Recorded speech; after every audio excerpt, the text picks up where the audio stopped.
SSC GD 2025, काफी बच्चे कह रहे कि एसएससी जीडी में हमें पढ़ने को टाइम मिलेगा, कौन सी पोस्ट में हमें पढ़ने को टाइम मिलेगा कि हम नेक्स्ट एग्जाम की भी तैयारी कर सकते हैं, प्रमोशन कैसे मिलता है एंड उसके बाद क्या होता है, मैं पूरा समझा देता हूँ इस वीडियो में। देखो भाई, सबसे पहले जो 10th का बच्चा है जिसने अभी तक सिर्फ 10th तक पढ़ा या 12th तक, वो तो जॉब करेगा ही करेगा, पूरी लाइफ करेगा। उसके माइंड में ऐसा अगर प्रेशर भी आया तब भी करेगा, कहाँ जाएगा बताओ ना, उसके पास ना स्किल है, कुछ भी नहीं है, ठीक है। तो उसने जॉब करनी है 10th लेवल का, मान लेते बोलेगा नहीं मैं छोड़ के घर जाके क्या करेगा 10वीं पास।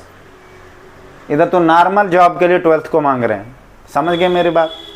तो वो तो जाएगा नहीं। जो बाकी है ग्रेजुएशन वाले हो, जो उसको कीड़ा होगा जरूर, वो बोलेगा मैं दूसरा एग्जाम दूंगा, ये करूंगा, वो करूंगा।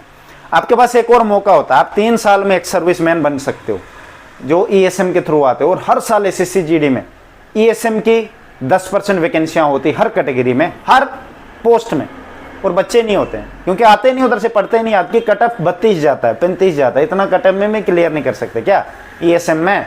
ठीक है, तैयारी देखो भाई, तैयारी के लिए तो इतना टाइम आपको मिलेगा नहीं। पहली बार ड्यूटी, क्योंकि अलग अलग तरीके के हो गए, आप ड्यूटी दोगे, ड्यूटी से आओगे, पता नहीं फिर से कॉल आएगी, पूजा की कॉल आएगी। पूजा क्या होता है भाई, पूजा लड़की की बात नहीं कर रहे हैं, पूजा के लिए क्या लो। बाकी भी जो जिस भी धर्म के, उनके लिए वो मंदिर जाना होगा या अपने वो गुरुद्वारा जो भी है भाई, वहाँ जाना होगा, उसके लिए टाइम फिर अलग से कैंटीन में भी बिठा सकते हैं, कहीं भी। ज़्यादा से ज़्यादा फ़ोन भी ड्यूटी के टाइम चलाने नहीं देंगे।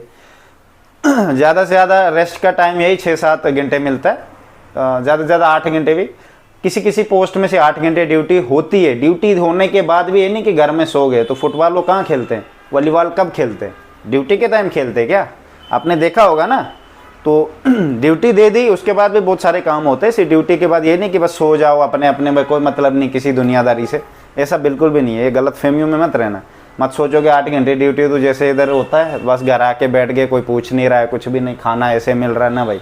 खाना मिलेगा नहीं, खाना लेने जाना है, समझ गए मेरी बात। पहली बात, पानी मिलेगा नहीं, पानी लेने जाना और फिर पीना है।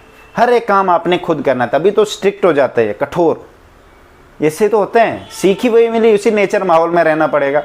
खुद को भी वैसे कठोर बना लोगे और फिर जैसे घर में आओगे, घर में तो सब लोग नॉर्मली लाइफ जी रहे होंगे, तो कठोर अलग सब हो जाएगा। स्ट्रिक्ट रूल, तभी कहते हैं ना आर्मी वाले डिसिप्लिन्ड होते, कुछ ज़्यादा डिसिप्लिन दिखा लेते हैं। पर चलो कोई बात नहीं, क्योंकि नेचर में वैसे नेचर में रहते हैं तो डेफिनेटली ये होता है। तो भाई ये है, ठीक है। बाकी मैं आपको बता देता हूँ, ज़्यादा ये नहीं सोचना है कि बहुत ज़्यादा लॉन्ग ड्यूटी हो गई या कम, पता नहीं क्या मैं आगे पढ़ पाऊंगा नहीं पढ़ पाऊंगा। बहुत बच्चे पढ़ते भी है नेक्स्ट एग्जाम के लिए, सीपीओ के लिए पढ़ते हैं आधे, पता नहीं किस किस एग्जाम के लिए। सीपीओ वालों की वही हालात है जो एसएससी जीडी की हालात है, ठीक है मेरे भाई। तो ऐसा नहीं कि आप बोलोगे सीपीओ में 2 स्टार लगेंगे तो सैलरी आएगी, वरना पहला वैसे ही जाएगा जैसे जीडी वाले को पहला जाता है। तो ये हो गया मेरे भाई। कुछ बच्चे होते हैं जैसे आधों ने सीपीओ में गए तो उसके बाद उन्होंने सीजीएल के एग्जाम क्रैक किया, सीजीएल में चले गए, या बाकी स्टेट के एग्जाम क्रैक किया, स्टेट में आ गई।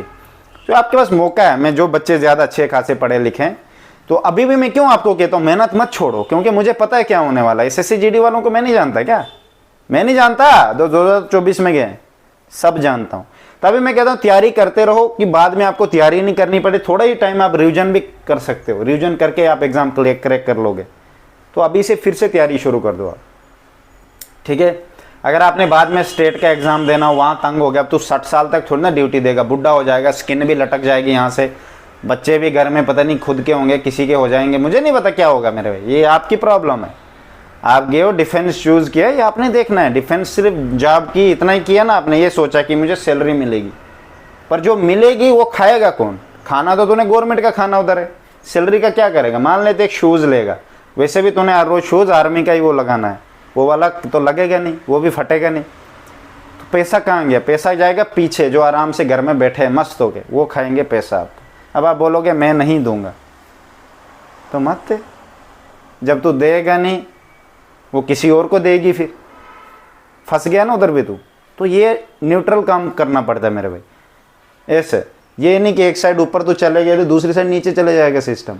ये बराबर इधर रखेगा ना, नीचे वाला भी ऊपर आ जाएगा, फिर लेवल बराबर हो जाता है मेरे भाई। थोड़ा बहुत अप डाउन लाइफ में आता रहता है।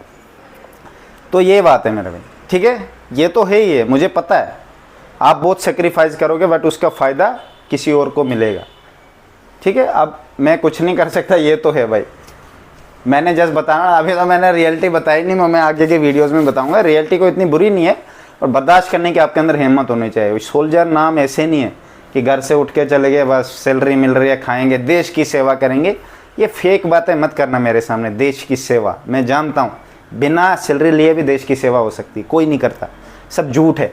इंसान को सैलरी मिलती है ना, तब जाके अगर रोड साफ करनी होती तो उसको सैलरी मिलेगी तब वो रोड साफ करता है, ऐसे नहीं करता। वो कौन करेगा? रास्ते में कितने कागज होते उठाए आपने भी? कहते कभी नहीं उठाओ, सैलरी मिलेगी तब उठाएगा।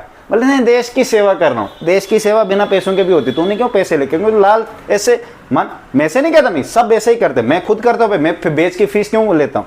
इसलिए तो करता हूँ, सब करते हैं मेरे भाई, और ये इंपॉर्टेंट भी है, ठीक है। तो ये वाला ज्ञान मत दो मैं देश की सेवा करूंगा भाई, फ्री में नहीं गया तू, पैसे लिए। Best of luck.